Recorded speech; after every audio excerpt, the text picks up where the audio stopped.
नाज़रीन व सामीन, अस्सलामु अलैकुम वरहमतुल्लाहि वबरकातुहू। नाज़रीन, आज हमारे मुल्क में इलेक्शन के बहुत तस्करे हो रहे हैं। मुल्क की सबसे बड़ी जमात यानी तहरीक इंसाफ बार बार इलेक्शन कर रही है। हम पहले तो ये सोचते हैं कि इलेक्शन होते क्या हैं और ये कैसे मुमकिन है कि इलेक्शन को बिल्कुल साफ़ और शफ़ाफ बनाया जाए।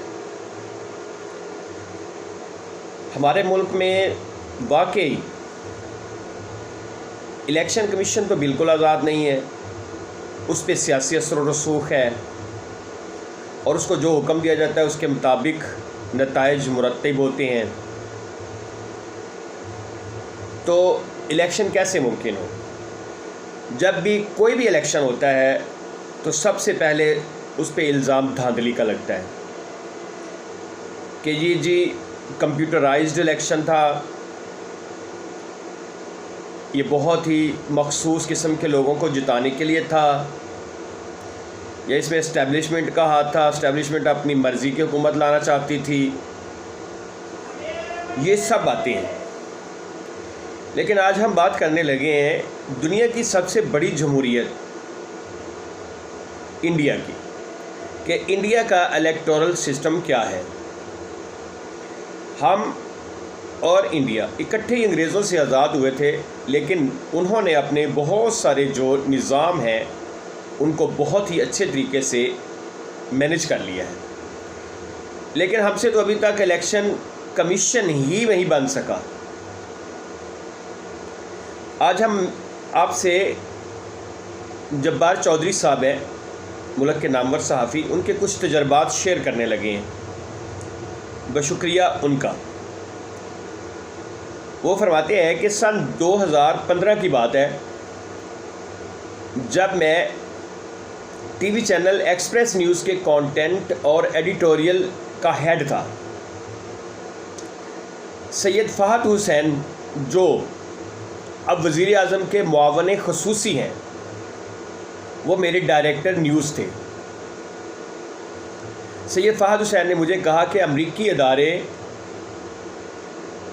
ईस्ट वेस्ट सेनेटर का हिंदुस्तान के साथ जर्नलिस्ट एक्सचेंज का एक प्रोग्राम है, मेरी ख्वाहिश है कि तुम इसमें शिरकत करके कोई स्टोरी आइडियाज़ बचवाओ। अगर ये इश्यूज़ मुनफरिद हुए और इन पर वाकई रिपोर्टिंग की गुंजाइश हुई तो आपको भारत जाकर स्टोरीज़ करने का मौका मिल सकता है। मेरी तो शायद जैसे कोई प्रोफेशनल हसरत पूरी होने के करीब आ गई थी। मैं हिंदुस्तान की तरफ से 3 बड़े इश्यूज़ को हैंडल करने पर रिसर्च करना चाहता था, और वजह यह थी कि हम यहाँ पाकिस्तान में इन 3 इश्यूज़ की वजह से मुसीबत में ही रहते हैं। पहली स्टोरी मैं ये करना चाहता था किस तरह हिंदुस्तान ने पोलियो का ख़ात्मा किया। दूसरा, मैं ये जानने में दिलचस्पी रखता था कि हिंदुस्तान ने जो रेलवे का निज़ाम है इसको मुनाफा बख्श कैसे बनाया और ये कामयाब क्यों है, और हमारे यहाँ ये और दीगर कॉरपोरेशंस जो हैं वो सफ़ेद हाथी की मानंद है, बल्कि यहाँ पर महकमा जो रेलवे है वो महकमा करप्शन का दूसरा नाम है। मैं तीसरी स्टोरी का जो आइडिया भिजवाया वो हिंदुस्तान का इंतखाबी निज़ाम और वहाँ का इलेक्शन कमीशन था, क्योंकि हम यहाँ धांधली के इल्ज़ामात से ही बाहर नहीं निकल सके। और हिंदुस्तान जो दुनिया की सबसे बड़ी जमहूरियत है और यहाँ हर वक्त ही किसी न किसी जगह इलेक्शन होते रहते हैं, इस मुल्क में इंतखाबी अमल हमेशा शफाफ क्यों होता है? मेरी स्टोरीज़ के तीनों आइडियाज़ को पसंद किया गया और ईस्ट वेस्ट सेंटर की कोऑर्डिनेशन सुजान क्राइफल की ईमेल मुझे मौसूल हुई। मुझे स्टोरी आइडियाज़ के मंजूर होने की इत्तला दे दी गई। यूँ मैं पाक भारत जर्नलिस्ट एक्सचेंज का हिस्सा बनकर हिंदुस्तान चला गया। सैयद फ़हद हुसैन वैसे तो प्रोफेशनल तरबियत के मौके जो काम करने वालों को हमेशा देते थे, लेकिन इस मौका को उनको अपने ऊपर बड़ा एहसान समझता हूँ, क्योंकि भारत जाने, वहाँ अपनी स्टोरीज़ करने और भारत के मुख्तलिफ़ मीडिया हाउसेस के साथ मिलकर काम करने और उनके साथ मुलाकात करने का ये बहुत ही अच्छा मौका था। बहुत से सहाफ़ी यार दोस्त बने जो वक्त गुजरने के साथ साथ छुटते गए। हिंदुस्तान के तमाम बड़े मीडिया हाउसेस में काम करने वाले भारतीय सहाफ़ियों के साथ प्रोफेशनल ताल्लुकात उस्तवार हुए। मैं और मेरे दोस्त रिजवान अनवर और मोहम्मद हारून सितंबर 2015 को दिल्ली जा पहुँचे। दिल्ली में हमारा मेज़बान केरला का एक बड़ा मीडिया ग्रुप मनोरमा न्यूज़ था। दिल्ली के ब्यूरो चीफ TJ श्रीलाल ने ऐसी मेज़बानी की कि लगा अपने ही घर में है। श्रीलाल अब CNN न्यूज़ केरला को हेड कर रहे हैं। ओलियो की स्टोरी भी बहुत ही सबक आमोज़ है, लेकिन इसका तज़किरा फिर कभी। जब मैं मनोरमा TV के न्यूज़ रूम पहुंचा तो पहली खबर ये मिली कि इलेक्शन कमीशन केरला में इंतखाबी शेड्यूल का ऐलान करने वाला है। मेरी तो जैसे लॉटरी निकल आई। फौरी श्रीलाल से कहा कि बाकी बातें बाद में इलेक्शन कमीशन की प्रेस कॉन्फ्रेंस में चलते हैं। इलेक्शन कमीशन ने शेड्यूल का ऐलान किया। इस वक्त भारत के election commissioner doctor Naseem Zaidi थे। प्रेस कॉन्फ्रेंस के बाद हमारी दरख्वास्त पर डॉक्टर साहब से मुलाकात करवाई गई। मेरा पहला सवाल था, डॉक्टर साहब क्या हिंदुस्तान में इंतखाबी धांधली होती नहीं, या आप लोग इसका चर्चा नहीं करते? डॉक्टर साहब मुस्कुराए और कहा कि धांधली ही होनी है तो फिर इस इदारे का मकसद क्या रह जाता है। ये हुई ना बात कि उस इदारे का मकसद क्या है, उस सफ़ेद हाथी का मकसद क्या है कि अगर धांधली ही होनी है तो फिर ऐसे इदारे काम करने का क्या मकसद है? फिर तो जिसकी लाठी उसकी भैंस, इसी तरह काम करते जाएं। मेरी तसल्ली रही, क्योंकि हमने तो अपना मकसद जो है, जो हमने अपना इलेक्शन कमीशन देखा जो इतना कमज़ोर है कि कोई भी उस पर इल्ज़ाम लगा सकता है। फिर सवाल किया कि रोकते कैसे हैं? आखिर ऐसा क्या है कि इलेक्शन कमीशन सारा साल इसी काम में लगा रहता है, एक के बाद दूसरी रियासत के इंतखाबात तैयार रहते हैं। डॉक्टर साहब ने कहा कि हमें जो इख्तियारात आइन ने दे रखे हैं, देखें ना, जिन कौमों में आइन की इज्जत और हुर्मत है, उन्होंने क्या कहा कि जो हमें इख्तियारात आइन ने दे रखे हैं हम इनको ईमानदारी और पूरी ताकत से इस्तेमाल करते हैं। बेज़ाब्तगियों और खिलाफ वर्जियों पर ज़ीरो टॉलरेंस, और सिर्फ जुर्माना नहीं, मुकद्दमात और जेल की सज़ाएँ भी करते हैं। तो कोई भी सियासतदान अपना करियर ख़राब नहीं करना चाहता। अगले दिन भारतीय कांग्रेस के दफ्तर में गुलाम नबी आज़ाद और सूरज सिंह मिले। सवाल वही कि धांधली क्यों नहीं करते? जवाब मिला कि हमारे यहाँ इलेक्शन कमीशन इतना मजबूत है कि पाकिस्तान वाले सोच भी नहीं सकते।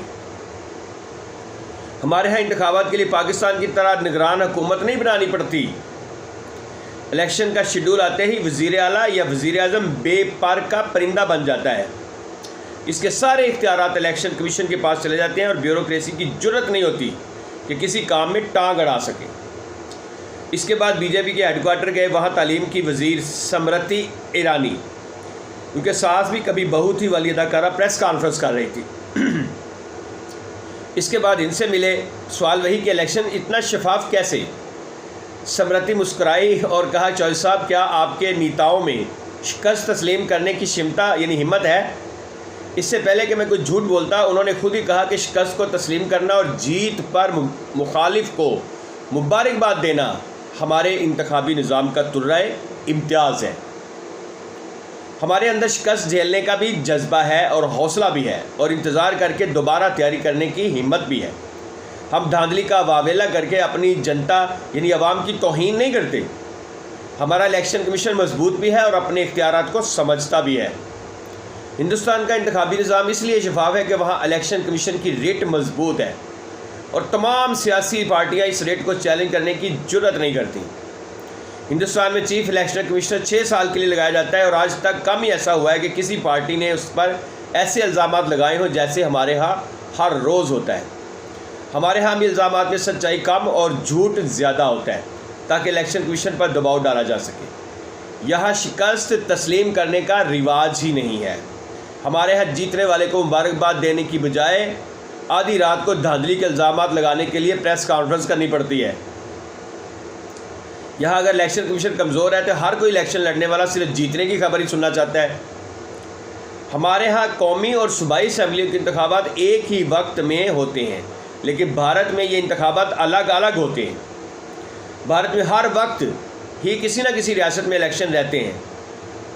आजकल भी रियासत गुजरात में इंतखाबात है, वहाँ इलेक्शन करवाने के लिए कोई निगरान हुकूमत भी नहीं बनती।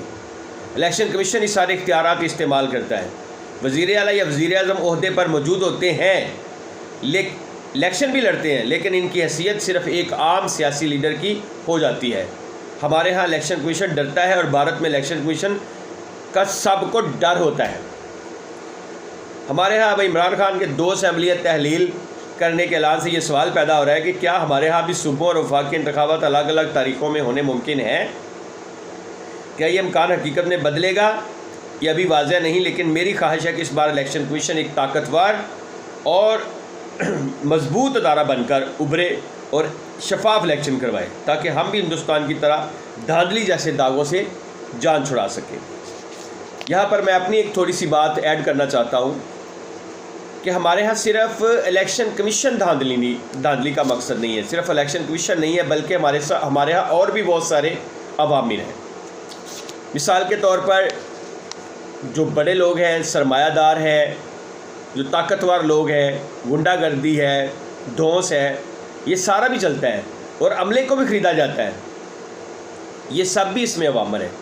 इसका एक तो साफ हल ये है कि जो इंतखाबात हैं उनका तरीक़ाकार बिल्कुल चेंज कर दिया जाए। जो वज़ीर आज़म है उसको डायरेक्ट अवाम मुंतखब करे। इस तरह धांधली के इम्कान बिल्कुल नापैद हो जाएंगे। इसको मुतनासिब नुमाइंदगी का सिस्टम राइज कर दिया जाए। जो जमात जितने वोट ले उसी हिसाब से उसकी सीटें कन्फर्म कर दी जाए। काश, हमारी तो ये ख्वाहिश है कि हमारे वतन पर भी सही सुबह का सवेरा तलू हो, लेकिन काश ऐसा हो सके। दुआ है कि अल्लाह ताला पाकिस्तान को भी वही जमहूरियत, वही खुशहाली, वही सब कुछ अता फ़रमाए जो दूसरे सारे तरक्की याफ्ता मुल्कों को अता किया गया है। लेकिन इसके लिए हम सब को भी अपना किरदार अदा करना होगा।